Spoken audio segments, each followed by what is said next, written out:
सावधान, इमरान का इस्लाम खतरे में है। घर में हारे इमरान बेचारे अब इस्लामोफोबिया के सहारे। घर में नहीं दाने, इमरान चले इस्लाम भुनाने। पाकिस्तान में घिरे इमरान, चिल्लाने लगे इस्लाम इस्लाम। ये कोई तुकबंदी वाला पाकिस्तानी मुशायरा नहीं है, बल्कि पड़ोसी मुल्क पाकिस्तान की सबसे बड़ी खबर है। नमस्ते, मैं राशिद। इमरान ने फेसबुक को एक चिट्ठी लिखी। अपने खत में कहते हैं इमरान कि फेसबुक के जरिए इस्लामोफोबिया बढ़ने लगा है। इमरान ने अपनी चिट्ठी को ट्विटर पर भी शेयर किया। इमरान लिखते हैं कि मैं चाहता हूं कि आप फेसबुक पर इस्लामोफोबिया और इस्लाम के खिलाफ नफरत पर उसी तरह प्रतिबंध लगाएं जैसे होलोकॉस्ट पर लगाया गया। इमरान ने यूएन में दिए भाषण में भी इस्लामोफोबिया का मुद्दा उठाया था। अब सवाल यह है कि इमरान को एकाएक इस्लाम क्यों और कैसे याद आया? कहीं ऐसा तो नहीं कि पाकिस्तान में जब घिरे इमरान तो चिल्लाने लगे इस्लाम इस्लाम। इस्लामोफोबिया की ढाल सत्ता बचाने के लिए इमरान की नई चाल तो नहीं? और इसी खबर पर इस वक्त की सबसे बड़ी खबर, इस वक्त की वर्ल्ड ब्रेकिंग यह है कि पाकिस्तान से बहुत बड़ी खबर आ रही है। फेसबुक से डर गए इमरान खान। इमरान ने डरकर फेसबुक को लिख दी है चिट्ठी। फेसबुक पर इस्लामोफोबिक कंटेंट रोकें, इमरान खान ने कहा है। इमरान ने फेसबुक के सीईओ मार्क ज़करबर्ग को चिट्ठी लिखी है। फेसबुक से दुनिया में कट्टरता बढ़ी है, ये इमरान खान ने बोला है। फ्रांसीसी राष्ट्रपति की टिप्पणी के बाद यह चिट्ठी लिखी गई है। इस्लामी अलगाववाद से लड़ाई का वादा ये चूंकि फ्रांस के राष्ट्रपति ने कहा था और फ्रांस में इस्लाम को गलत तरीके से आतंकवाद से जोड़ा गया, ये इमरान खान का कहना है, इमरान खान का मानना है। ये इमरान ने बोला है, यानी इमरान खान फेसबुक से डर गए हैं, इमरान खान इस्लामोफोबिया से डर गए हैं। ये इमरान खान का की जो चिट्ठी है, ये चिट्ठी नहीं बल्कि लेटर बम है जो अभी आपको टीवी स्क्रीन पर नजर आ रहा है।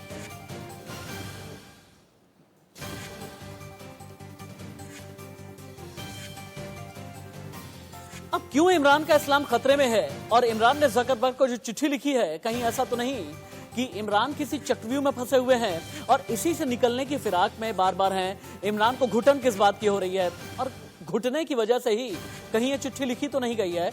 आप देखें, पाकिस्तान के प्रधानमंत्री ने लिखी है फेसबुक को चिट्ठी। फेसबुक के सीईओ मार्क ज़करबर्ग को ये चिट्ठी लिखी गई है। इमरान बोले फेसबुक पर इस्लामोफोबिक कंटेंट आप लोग रोकें। इमरान को यह लगता है कि फेसबुक से दुनिया में कट्टरता बढ़ी है। फेसबुक से इस्लामोफोबिया से जुड़ी पोस्ट हटाने की मांग की गई है। इस्लाम के खिलाफ नफरत पर प्रतिबंध लगाएं, ये इमरान खान का कहना है फेसबुक से। आपको याद होगा यूएन में दिए भाषण में भी इस्लामोफोबिया का मुद्दा उठाया था इमरान ने। फ्रांस के राष्ट्रपति की टिप्पणी के बाद इमरान ने यह खत लिखा है। दरअसल फ्रांस के राष्ट्रपति इमैनुअल मैक्रोन ने यह कहा था कि जो इस्लाम का अलगाववाद है, इससे हम पूरी तरह से निपटेंगे, इसका सामना करेंगे। लेकिन सवाल यह पैदा होता है, इमरान ने यह चिट्ठी क्यों लिखी? इमरान अपने घर में घिरे हुए हैं। इमरान अलग अलग मोर्चों पर घिरे हैं। कोरोना, महंगाई, फौज के साथ में साठगांठ। पिछले दिनों जिस तरह से मरियम नवाज के शौहर की गिरफ्तारी हुई थी, उसके बाद सिंध से लेकर के बलूचिस्तान तक जितने भी प्रदर्शन किए जा रहे हैं, चक्रव्यूह में है इमरान। और क्यों हम ये कह रहे हैं, ये देखें आप। मरियम नवाज है, बिलावल भुट्टो, नवाज शरीफ लगातार हमले कर रहे हैं। कहा यह जा रहा है कि जनरल कमर जावेद बाजवा के साथ में मिलकर के मरियम नवाज के शौहर को गिरफ्तार किया गया। और जनरल कमर जावेद बाजवा सिंध प्रांत के जो पुलिस वाले हैं, उन्हें भी पूरी तरह से अपने कंट्रोल में करने की कोशिश कर रहे हैं। और बड़ी बात यह है, भारत के प्रधानमंत्री नरेंद्र मोदी ने जिस तरह की व्यूह रचना की है, उसकी वजह से अमेरिका के सामने भी इमरान खान घिरे हुए हैं। अब आप ये जानें कि जिस इस्लामोफोबिया की बात इमरान खान करने में लगे हैं, ये होता क्या है?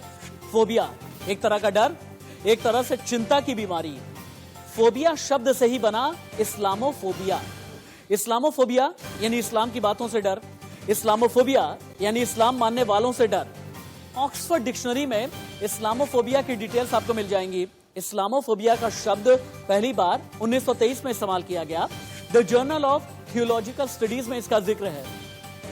1997 में इस्लामोफोबिया शब्द हो गया आम। 1997 में ब्रिटेन के थिंक टैंक रून में ट्रस्ट की रिपोर्ट में इसे पब्लिश किया गया और तभी से इस्लामोफोबिया एक ऐसा शब्द जिसका अलग अलग वक्त पर इस्तेमाल किया गया है। गेस्ट पैनल को इंट्रोड्यूस कर देता हूं मैं।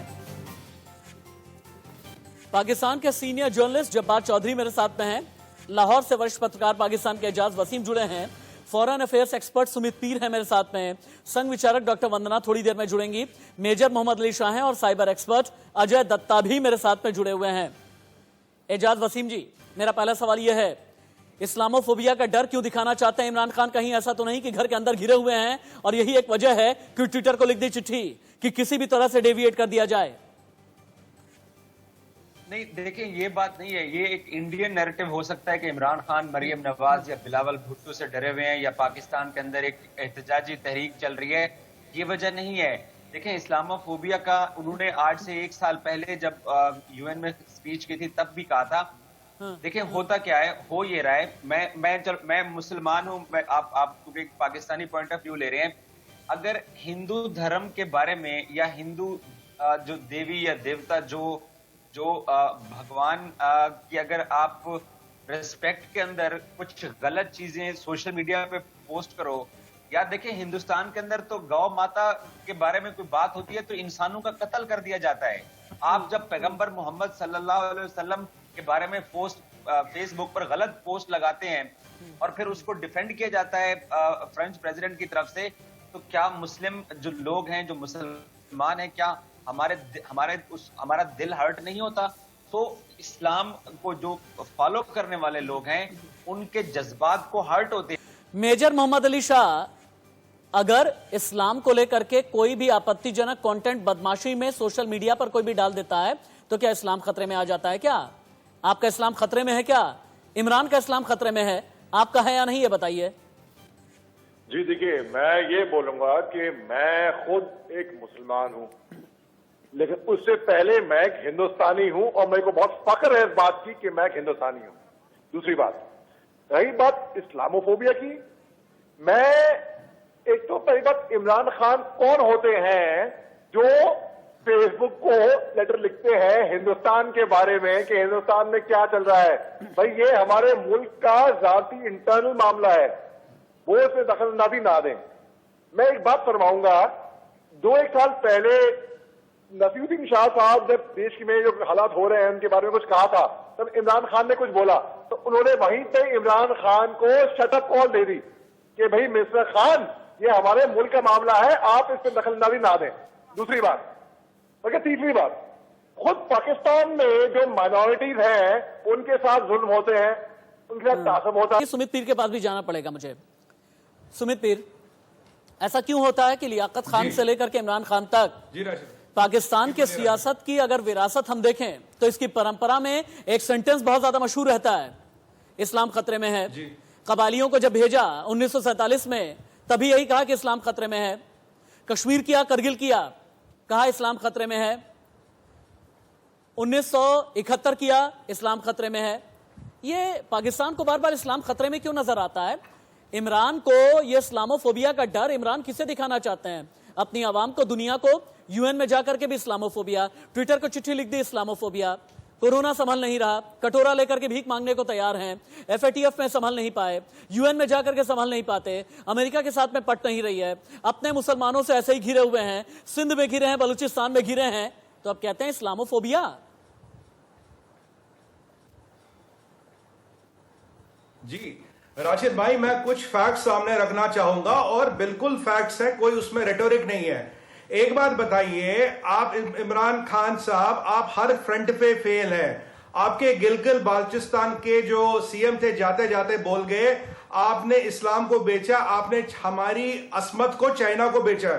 ये गिलगित बाल्चिस्तान के गवर्नर कह रहे हैं। आपका एफएटीएफ का रिकॉर्ड आपके सामने, आपके फैक्ट्स आपके सामने। 34% फूड इन्फ्लेशन है, 19% इन्फ्लेशन। कोरोना की बात करूं भाई साहब, 25,000 टेस्ट करते हो दिन में, हम 15 लाख करते हैं। कल से ऐसा करो 15-25,000 टेस्ट करना भी भूल जाओ, कोरोना छूमंतर हो जाएगा। आप अपने लोगों का टेस्ट नहीं करते। आपका मेडिकल बजट है 4 रुपए पर बंदा पर मंथ, और फौज को 300 मिलियन की पर्स देते हो, 2 बिलियन का पेंशन देते हो, 251 मिलियन का आपका टोटल मेडिकल बजट है। आपके पास $1 बिलियन फॉरेन एक्सचेंज रिजर्व नहीं। ये इस्लाम का डकोसला ब्लॉक है। कब तक 70 साल से पाकिस्तानियों को बेवकूफ बना रहे, दुनिया को बेवकूफ बना रहे। 40,000 आतंकवादी आपके यहाँ, ये आपने कहा है। उसामा बिन लादेन आपके यहाँ, उसामा बिन लादेन को शहीद आप कहते हो। हाफिज सईद आपके यहाँ, मसूद अजहर आपके यहाँ, दाऊद आपके यहाँ। आतंकवाद आपके 6,000 लड़ाकू मिलिटेंट्स टेररिस्ट आपने अफगानिस्तान में बेचे, वहां मार रहे हो। जहां कत्लो गैरत हो रहा, आपका आईएसआई इन्वॉल्व है, आप इन्वॉल्व हो। सबसे बड़े टेररिस्ट एक्सपोर्टर आप हो। दुनिया में कहीं भी आतंकवादी घटना हो वो आपके यहां से होकर जाती है। आप उसको छुपाने के लिए इस्लाम का सहारा ले रहे हो। आप बदनाम कर रहे हो इस्लाम को आप बदनाम मत करिए। इस्लाम ऐसा नहीं है। आपका रेडिकल इस्लाम, आपका वहाबी इस्लाम है। आप चलाइए उसको, क्योंकि आप उस पर दुकान चलाते हो। एक और चीज कहना चाहूंगा राशिद भाई, इनके यहां आजकल पता नया क्या हो रहा है? हजारों लड़कियों की शादी चीनियों से कर रहे हैं। लाखों पाकिस्तानी लड़कियों की शादी चीनी दूल्हों से हुई है। मैं इमरान खान से पूछता हूं, कितने चाइनीज लड़कियों की शादी पाकिस्तानियों से? एक भी नहीं। ये इनकी असलियत है। $65 बिलियन में सीपीसी के नाम पे इन्होंने पाकिस्तान बेच दिया। एक आंकड़ा उठा लो, आप मुझे बताओ कौन सा आंकड़े पे बहस करना है तो मैं आपसे करने को एजाज वसीम, सुमित पीर बिना फैक्ट के बोलते नहीं, सुमित पीर बिना डेटा के बोलते नहीं। एक ऐसा इंडियन सिटीजन है, अगर पाकिस्तान को घेरना भी होता है ना, फैक्ट और फिगर के आधार पर ही घेरा करते हैं। इसका जवाब क्या है आपके पास? भाई आपके गिलगिट बाल्टिस्तान के चीफ मिनिस्टर जाते जाते ये कह गए आपने इस्लाम बेच दिया। बताइए कहां गया आपका इस्लामोफोबिया? तब कहां चला गया? चीन में वीगर मुस्लिमों पर आवाज नहीं उठती आपकी। कहां गया फिर आपका इस्लामोफोबिया? बलूचिस्तान में जब मुसलमानों पर ही जब जुल्म ज्यादती की जा रही है, कहां है आपका इस्लामोफोबिया? बात करते हैं आप इस्लामोफोबिया का ये दोहरा चरित्र क्यों? भाई साहब, ये डुअल स्टैंडर्ड क्यों? राशिद भाई उसको रियलिटी के साथ राशिद भाई, सुमित भाई आपको मैं एक सेशन दूंगा, मैं एक पूरा सेशन दूंगा सुमित पीर वर्सेस एजाज वसीम। लेकिन एजाज को पहले एक बार बोलने दीजिए। एजाज भाई बोलें। मुसलमानों के साथ ज्यादती हो रही है, मुसलमानों के साथ ज्यादती हो रही है। मुसलमानों को अपनी जान माल का खतरा है। जब से कश्मीर के अंदर आपने धारा 370 खत्म किया, तब से हिंदुस्तान के अंदर मुसलमान खौफ। रुक जाइए आप एक मिनट। स्क्रीन पर सिर्फ और सिर्फ एजाज वसीम रहेंगे और मैं रहूंगा। सिर्फ एजाज वसीम और मैं रहूंगा। Ejaz Wasim, let me tell you, you should keep your mouth shut. पहली बात। दूसरी बात, हिंदुस्तान के मुसलमानों को आपसे सर्टिफिकेट की जरूरत नहीं है। मैं राशिद हाशमी, हिंदुस्तान का मुसलमान, एक हिंदुस्तानी, हिंदुस्तान में पूरी तरह से महफूज हूं। हिंदुस्तान मुल्क में रहने की वजह से मेरा सीना गर्व से चौड़ा रहता है।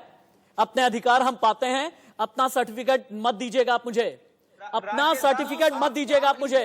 अपना सर्टिफिकेट मत दीजिएगा। नो मत दीजिए मुझे सर्टिफिकेट। हिंदुस्तान के मुसलमान को आपसे सर्टिफिकेट की जरूरत नहीं है। आईना देखिए आप अपना मुल्क देखिए। वहां पर क्या हालत है? क्या उनको इस्लामाबाद तक घुसेंगे हम, इस्लामाबाद तक घुसेंगे। सिंध बलूचिस्तान भी हमारा ही है, याद रखिएगा। मुजफ्फराबाद पीओके भी हमारा ही है। गिलगिट बाल्टिस्तान खदेड़ करके रहेंगे, याद रहना चाहिए आपको। बात करते हैं मुसलमान। कश्मीर के अंदर हिंदुस्तान का झंडा नहीं उठाया जा रहा। आप क्या बात कर रहे हो कि मुसलमान वहां पर? अगर मुसलमान कश्मीर ही नहीं, इस्लामाबाद में भी झंडा फहराएंगे। इस्लामाबाद में भी तिरंगा लहराएंगे। इस्लामाबाद में भी तिरंगा लहराएंगे। लाहौर में भी तिरंगा लहराएंगे। कराची में भी तिरंगा लहराएंगे। कराची में भी तिरंगा लहराएंगे। फैसलाबाद, मुल्तान, हर जगह तिरंगा लहराएंगे। बलूचिस्तान में भी तिरंगा लहराएंगे। अखंड भारत का सपना है हमारा। अखंड भारत, अखंड भारत, अखंड भारत। सर, टीवी पर बैठकर राशिद भाई लड़ाई नहीं लड़ी जा सकती है। टीवी पर मैं भी ऊंचा बोलूंगा, आप भी ऊंचा बोलेंगे, लोग तमाशा देखेंगे। सर्टिफाई करेंगे ना, अगर आप सर्टिफाई करेंगे। मैं जर्नलिस्ट से पहले एक हिंदुस्तानी हूं, याद रखिएगा। I am an Indian first. पत्रकार होने से पहले मैं एक हिंदुस्तानी हूं। मुसलमान होने से पहले मैं एक हिंदुस्तानी हूं। और मेरे हिंदुस्तान में अगर झांक करके भी देखने की आपने कोशिश की ना, और अगर आपकी नीयत गड़बड़ हुई तो फिर मैं आड़े हाथों ले भी लेता हूं और मैं घेराव कर भी लेता हूं। इमरान का इस्लाम खतरे में है और इसी बीच एक आ रही है बड़ी खबर। एफएटीएफ के फैसले पर पाकिस्तान में संग्राम मच गया है। विपक्ष और इमरान सरकार के बीच जंग बहुत तेज हो गई है। एफएटीएफ की ग्रे लिस्ट पर विपक्ष ने इमरान खान को घेर लिया है। ग्रे लिस्ट में बने रहना इमरान की सबसे बड़ी हार है, ये पीपीपी का आरोप है। इमरान सरकार ने ठीक तरीके से कानूनी मसौदा तैयार नहीं किया, ये पाकिस्तानी अपोजिशन एलिगेशन लगा रही है। सरकार मजबूती से अपना पक्ष नहीं रख सकी, अब पूरी तरह नाकाम रही। पाकिस्तान में इमरान खान के खिलाफ घेराबंदी बहुत तेज हो गई है। सड़क से लेकर के संसद तक मुश्किल में है इमरान खान। और वहीं बैक टू बैक कोरोना पर कैसे घिरे हैं इमरान और कोरोना से कैसे परेशान हुए हैं इमरान, ये भी देखिए आप। पाकिस्तान में दोबारा लॉकडाउन की नौबत आ गई है। कराची, हैदराबाद, मुल्तान में कोरोना से हालात बहुत खतरनाक हो गए हैं। इस्लामाबाद, मुजफ्फराबाद, मीरपुर में भी कोरोना विस्फोट हो गया है। पाकिस्तान में बढ़ता ही जा रहा है कोरोना का कहर और यही एक वजह है कि इमरान खान इस्लामोफोबिया का डर दिखाने में लगे हैं। सिंध में क्या चल रहा है? पाकिस्तान के सिंध में बगावत तेज हो गई है। अगली बड़ी खबर चलाएं। पाकिस्तान के सिंध में बगावत तेज। बौद्ध और बुंदल द्वीपों पर चीनी कब्जे से सिंध के लोग गुस्से में। चीन पाकिस्तान में पसारता जा रहा है पैर। सिंध की सरकार इमरान खान के खिलाफ है। कई बलूच पार्टियां भी इमरान के खिलाफ सड़क पर हैं। अंतर्राष्ट्रीय स्तर पर उठ सकती है आवाज। एजाज वसीम के पास मुझे लेकर के चलिए। एजाज वसीम, आप लोगों ने थाली में परोस करके अपनी जमीन चीन को दे दी है, जिस वजह से लोग बहुत नाराज हैं। बौद्ध द्वीप आपने दे दिया, बुंदल द्वीप आपने दे दिया, इसके अलावा एयरपोर्ट बनाने के नाम पर जमीन आप लोगों ने चीन को दे दी है। अपना पाकिस्तान जब नहीं संभल रहा तो आप लोगों ने उठा करके कहते हैं ना कि गिरवी रख देना अपनी जमीन। ये कहा कि ठीक है पैसे दे दो, हमारी जमीन गिरवी रख लो। देखिए सी पैक का जो प्रोजेक्ट है उसका हिंदुस्तान को इस बहुत मसला है। हमारा चाइना दोस्त है और चाइनीज यहाँ पाकिस्तान में कारोबार करते हैं, लेकिन जो चाइना ने लद्दाख के अंदर किया है, जो लेह के अंदर किया है, उसके बारे में आपकी क्या राय है? आपके उसके बारे में राय बताता हूँ ना। अरे सुनिए ना, राय बताता हूँ, मैं राय बताता हूँ, सुनिए और ध्यान से सुनिएगा, अपना जनरल नॉलेज दुरुस्त कीजिएगा एजाज भाई। गलवान में हमने 40 से 50, याद रखिएगा, गलवान में हमने 40 से 50 मारे हैं। ये पहला फैक्ट रख लीजिए आप। अगला फैक्ट लीजिए, हेलमेट टॉप पर हमने कब्जा जमा लिया। सुनिए ना, ब्लैक टॉप पर हमने कब्जा जमा लिया। पेंगोंग के दक्षिणी छोर से हमने खदेड़ दिया। लेह में जाकर के हम बैठे हैं। लेह में प्रधानमंत्री गए, जाकर के हलक में घुस करके ये कहा, विस्तारवादी अगर अपनी नीति के हिसाब से चलोगे, पाकिस्तान के साथ में जुड़ करके अगर भारत के खिलाफ साजिशें करोगे तो तुम्हें मुंह की खानी पड़ेगी। राजनाथ सिंह रक्षा मंत्री हमारे हैं, जाकर के शस्त्र पूजन किया है और ये बता दिया है कि बिल्कुल भी आंखें मत तरेड़ना।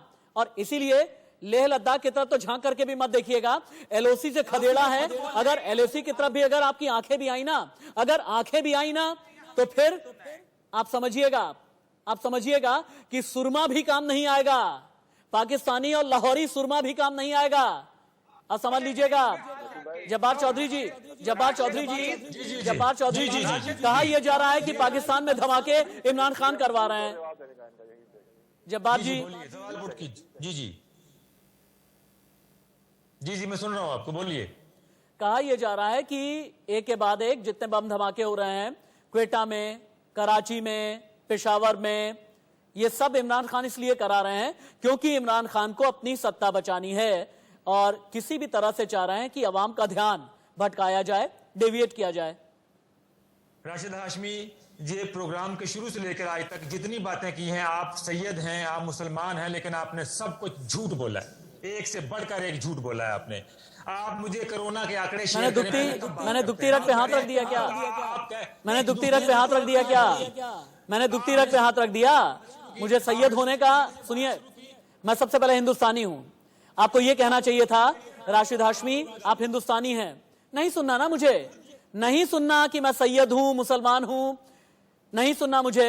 और याद रखिएगा, हमारे यहां के जर्नलिस्ट कभी झूठ नहीं बोलते, हमारे यहाँ के जर्नलिस्ट कभी एजेंडा या प्रोपेगेंडा नहीं चलाते।